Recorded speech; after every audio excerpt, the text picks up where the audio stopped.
Curtis sent me a story from Idaho about a bill that would allow discrimination based on religious beliefs. If you are an employee somewhere, you would be allowed to discriminate against someone if what they are asking you to do or what your job would entail would violate your sincerely held religious beliefs. And then Casey sent me another story pointing out that in Kansas, a bill is working its way through the legislature which would allow discrimination based on religious beliefs. So we said, let's combine them into one story. Now in Idaho, we're looking at House Bills 426 and 427. Both of them would allow people in Idaho to refuse to do business with those that they object to for religious reasons. Now, if it passes, the bill could conflict with the city's recently adopted anti-bias ordinance.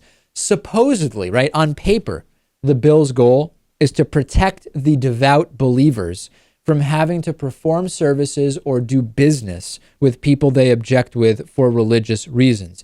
In reality, it essentially is a license to discriminate. And two of the terms we have to look at are religion and sincerely held religious beliefs, which is one of the funniest statements I've heard maybe in my life when it comes to discussions of religion.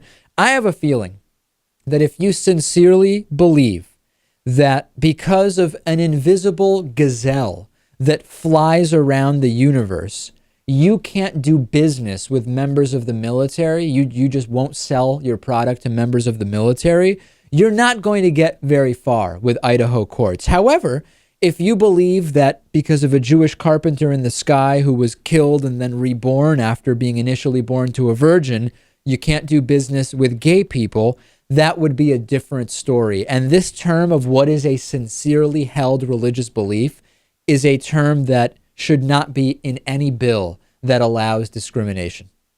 Yeah, and something tells me that the first time an incident pops up where a Muslim refuses to do business with someone because of their religious beliefs, they're screwed. This just won't apply for some. Muslims aren't going to do business with Christians because they've said that the New Testament now says it's okay to eat pork, and Muslims are very offended by that, and they're just not going to do business. No, Fox News won't be all over that, saying war on Christmas, war on Christians. Now, fortunately, the Attorney General has already said the law is probably unconstitutional. It's really not going to go very far.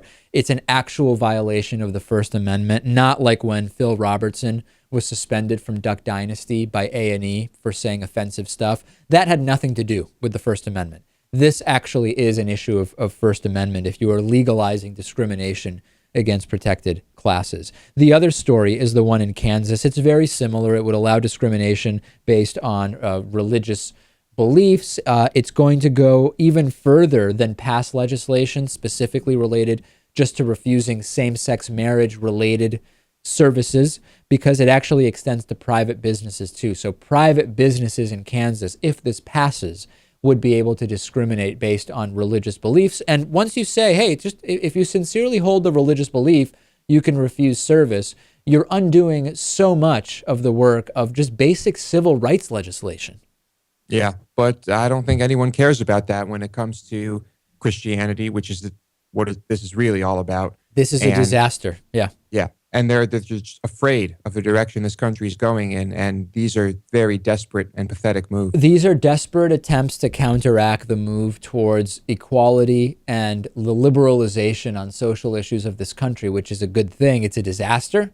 It's pathetic. It's embarrassing for these states. And in 20 years, these attempts are going to be seen in the same way as those who wanted to keep black people out of their stores and restaurants when there was integration. It will be seen the same way at most in 20 years and probably sooner.